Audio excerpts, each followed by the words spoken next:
ভিন্ন রকমের চিকেন কষা করলাম। ভিন্ন রকম বললাম, এখানে টমেটো সসও দেওয়া হয়েছে, এই জন্য ভিন্ন রকম বললাম। তো যাই হোক, ভিন্ন রকমের চিকেন কষা করলাম। এই চিকেন কষা দিয়ে ভাত, রুটি, পরোটা, পোলাও, বিরিয়ানি, খিচুড়ি সব খাওয়া যাবে। দেখতে যেমন লোভনীয়, মানে খেতেও অনেক দারুণ এই রান্নাটা। তো কিভাবে রান্না করলাম চলেন আপনাদেরকেও দেখাই। বাচ্চা থেকে বড় সবাই পছন্দ করবে এই রান্নাটা, সব কিছু দিয়ে খাওয়া যাবে। এই রেসিপিটা বিশেষ করে পোলট্রি মুরগি দিয়ে বা মোরগ দিয়ে ভালো হয়, কারণ পোলট্রি মুরগিতে সবগুলো মাংস নরম নরম, অন্যান্য মুরগি শক্ত, হাড় থাকে বেশি, তাই এই রেসিপিটা পোলট্রি মুরগি দিয়ে ভালো হয়। দেখতে যেমন লোভনীয় হয়, খেতেও অসাধারণ হয়।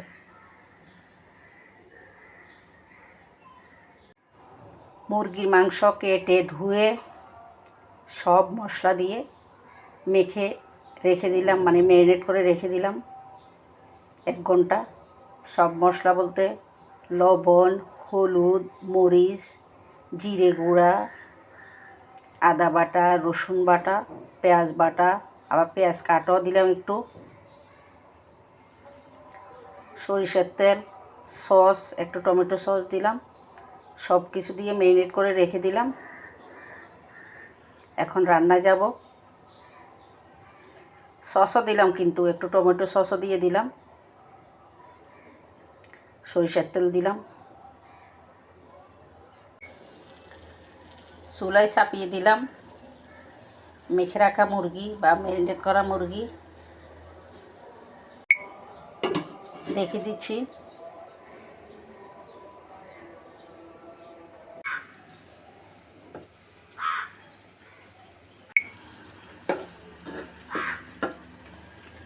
নেড়ে ছেড়ে আরও কতক্ষণ কষিয়ে কষিয়ে রান্না করব।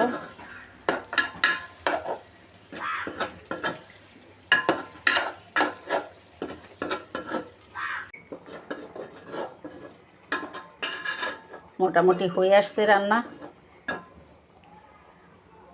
ঢেকে দেওয়াতে ঝোল বেরিয়ে গেছে।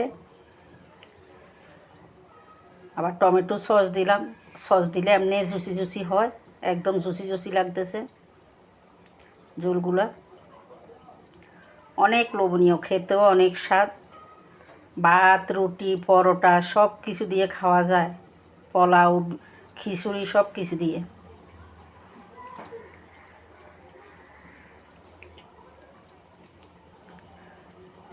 লবণ ঠিক আছে। এই রান্নাটা ব্রয়লার মুরগি দিয়ে ভালো হয়। ব্রয়লার মুরগিতে অনেক মাংস আছে, অন্যান্য মুরগি তো শক্ত, হাড্ডি সব মাংস নাই, তাই রান্নাটা ব্রয়লার মুরগি দিয়ে ভালো হয়। কেমন জুসি জুসি, কেমন ইয়াম্মি লাগতেছে, অনেক লোভনীয় লাগতেছে। যেমন লোভনীয়, খেতেও অনেক স্বাদ।